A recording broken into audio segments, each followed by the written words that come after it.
Баршаңызға сәлем достар, менің каналыма қош келдіңіздер. Бүгін мен сіздерге осындай үй жағдайында тауық қанаттарын маринадтау жолын көрсететін боламын. Видеода көріп тұрғандарыңыздай өте әдемі және дәмі де сочный болып шығады. Жылтырап дастарханыңызға сән береді. Видеоны көрмес бұрын менің каналыма тіркелуді ұмытпаңыздар. Ең алдымен таза ыдысымызға 100 мл соевый соус, тұз, қара бұрыш, паприка және де приправа для курицы 2 ас қасық сұйық май қосып, барлығын жақсылап араластырып аламыз. Енді алдын ала жуылған тауық қанаттарымызды осы соустың үстіне салып шығатын боламыз. Маринады сіңу үшін қолымызбен жақсылап араластырып аламыз.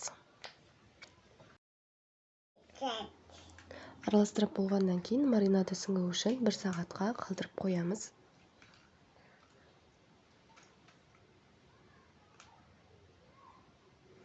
Дайын болған қанаттарды осылай пергамент қағаздың үстіне қойып шығамыз. Қызып тұрған пеште 180 градуста 30-35 минут пісіріп алсаңыздар жеткілікті.